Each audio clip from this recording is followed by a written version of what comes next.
Hi and welcome back to my channel. I'm so happy that you're here. If you're new, my name's Alyssa Shea. I'm currently writing an Opposites Attract contemporary romance novel set in the Hudson Valley during the fall time. So it's perfect vibes for the current season. It's actually just starting to feel like fall today here where I'm at in the South. It's funny because the book I'm reading right now is definitely not giving fall vibes, and that is It's a Love Story by Annabelle Monaghan. And that's actually why I wanted to jump on and chat with you guys really quick. I actually wasn't planning to film today, but I picked up this book this morning, well actually last night, and it felt really important for my writing journey, and so I wanted to share it with you. Basically, as I've been writing, I'm figuring out like my tone and my style as a writer. And I felt like as I've been writing that sometimes my prose can be pretty flowery, almost more on the side of like literary fiction. And I noticed specifically that I've been using a lot of similes and metaphors. And then I picked up this book and I was just immediately engrossed in Annabelle's writing style. I'm only on page 22, chapter 4, so I'm not very far, but I've already highlighted multiple lines, and I just want to read them to you really quick. And then I'll come full circle on my point here. I promise this is relevant. Okay, so here on page 5 it says, oh, well, let me tell you what this story is about first, so it makes more sense. The story is about Jane. She was a childhood actress, and now she's working as an exec in Hollywood, so on like the back end of the films. And she has this project that she's trying to get greenlighted, and she needs to get Jack, the first guy she ever kissed, and it was apparently an embarrassing situation. Now he's a megastar, and she needs to get him to agree to film a song for this, I guess you don't say film, to record a song for this movie in order for it to get greenlighted. And she's working with Dan, who is kind of this cinematographer who is a little bit her opposite. They don't see eye to eye. And Dan is, of course, the love interest. They're going on this journey together, try to get Jack to agree to this so that they can move this project forward. And they both really need the project to move forward. So anyway, so here's the line that I highlighted. It says, "There is something about this script that scares me a little. Just the heart of it. It's like I swallowed the world's tiniest crowbar and it's floating around inside me, prying my closed bits open." And that was the first line or lines that I highlighted. And I was so taken aback by that analogy and the picture it painted. Now look, on page 8, there's 3 different lines that I highlighted. 3 different sections of lines that I highlighted. It says, "All of his features are as if a 16th century sculptor with a 2-sharp chisel arranged them on his face." And I just think that's so beautiful, like you can picture it. And then this one, it was again, just I felt like a really good comparison. "He was so casual about crushing my first real project like it was a gas station receipt." Because people think nothing of their gas station receipts. They probably don't even want them. They just crumple them up and toss them aside.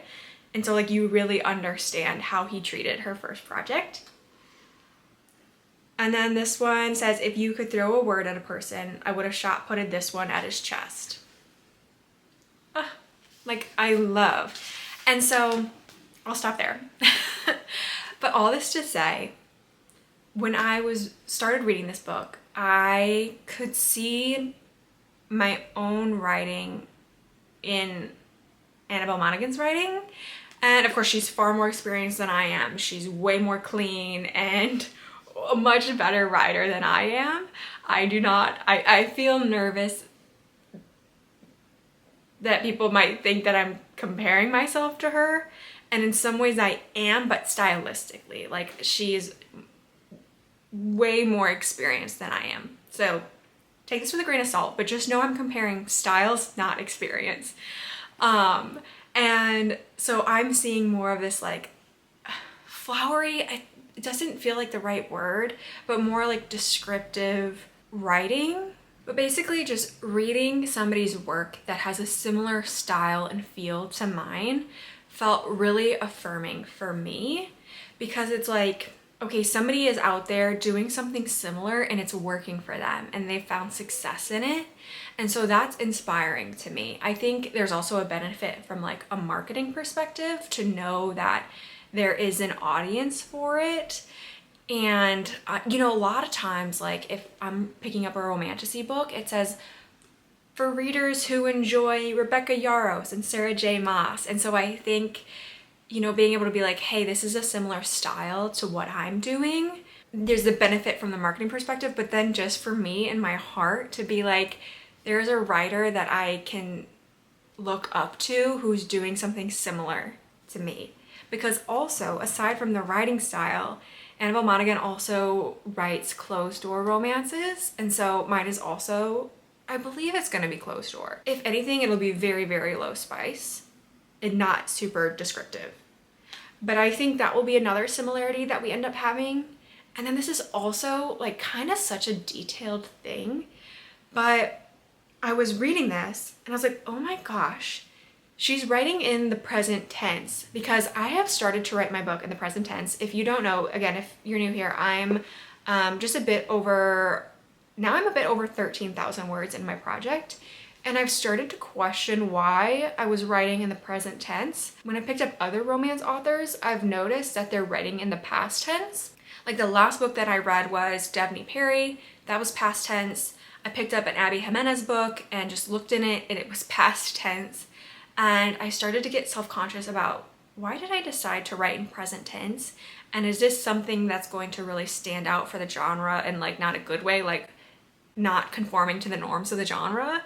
And just to see that Annabelle Monaghan is writing the present tense also was really, just made me feel better about my choice, because I enjoy the present tense. It feels very active, and I also, you know, selfishly just didn't want to have to go through the whole book just to change the tenses.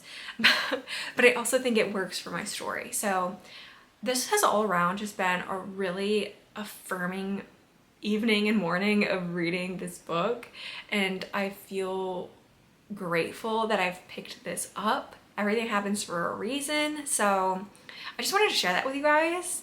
I think, if anything, I hope this encourages you to find an author that you're inspired by, not to pull from their work, but to remind you that somebody out there is steps ahead of you and can help lead the way and forge the way and just be somebody that you look up to. And I think that's what's happened for me this morning. So I'm not sure when I'm going to connect with you guys again. I really just wanted to share this. I do have to work today, so I'm not going to immediately jump into writing. I actually already did a little bit this morning. I think I only wrote like 200 or 300 words just to kind of start the day off on the right foot.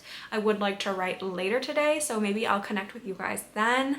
But anyway, until next time, you'll see me in a few seconds. I'm not sure when I'll see you, but the next time I sit to write for a good amount of time. Okay, I just wrapped up a really productive writing session.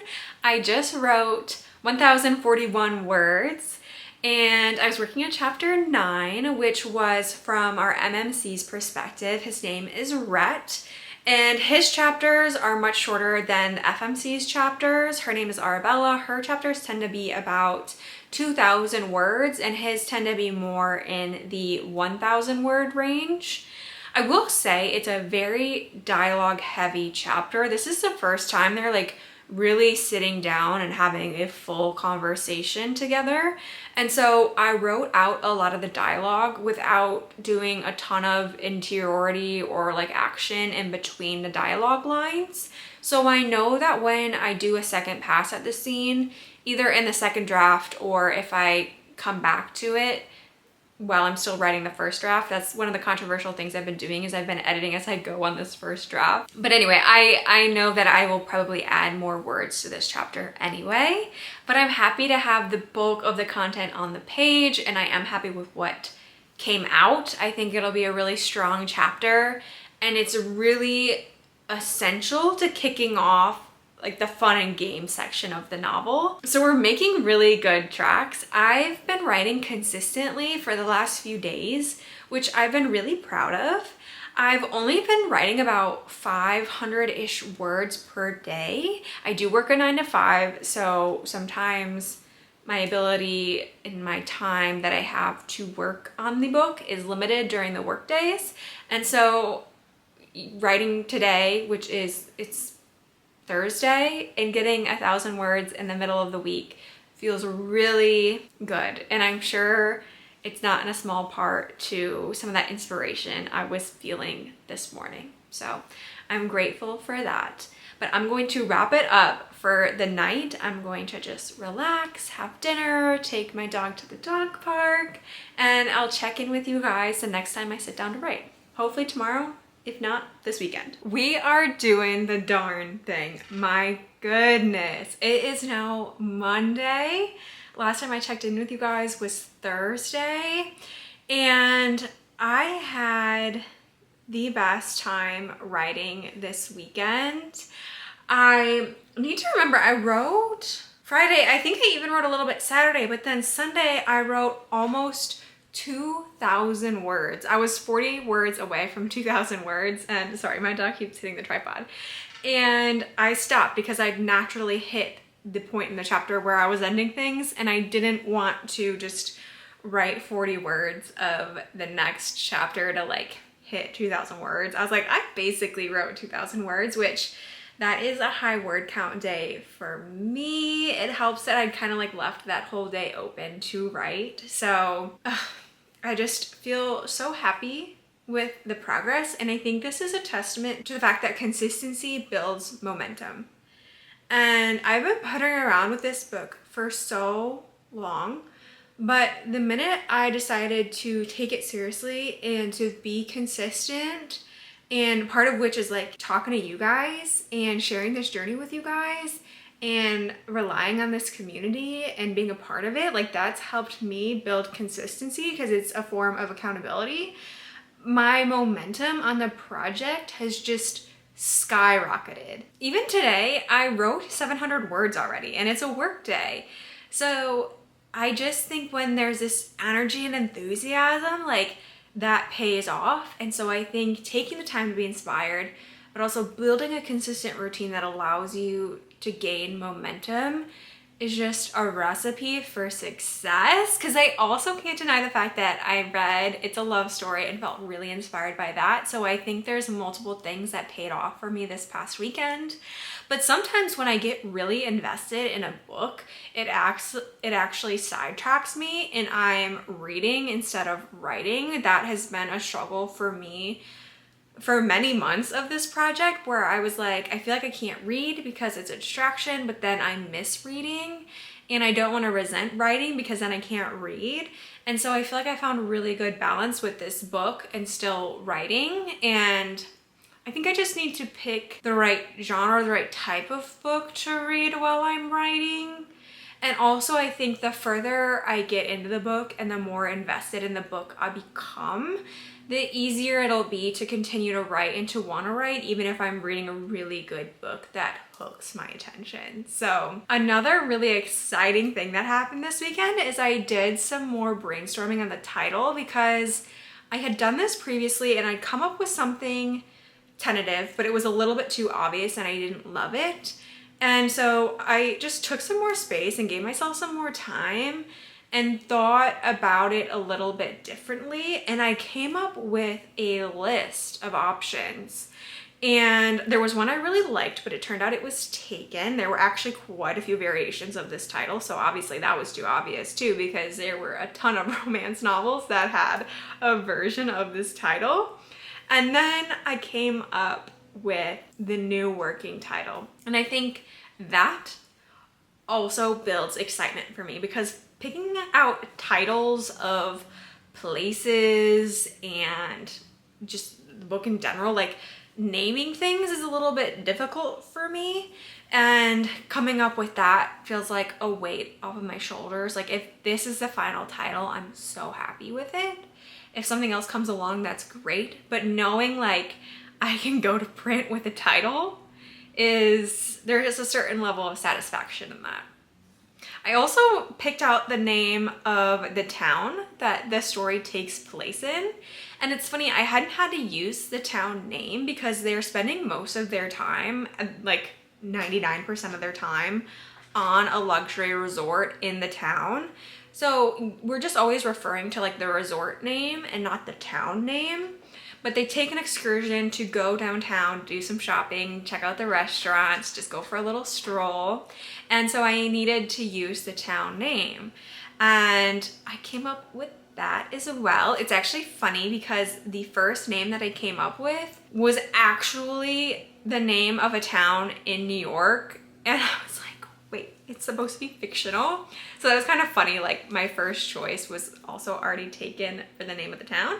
But I'm happy with the second name that I came up with as well. I still think the first one is like perfect, but I can't unname this town in New York. Like we have to be real here.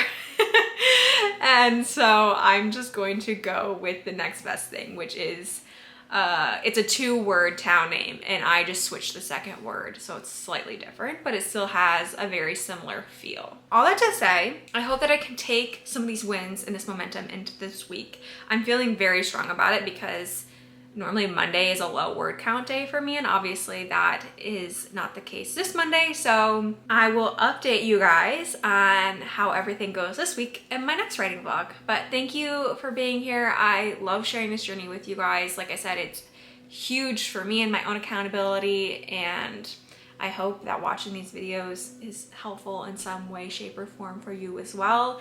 If you're currently writing something, let me know about your work in progress down below in the comments. I would love to chat about our books. So I'll catch you next time. Thanks for being here, and I'll talk to you soon.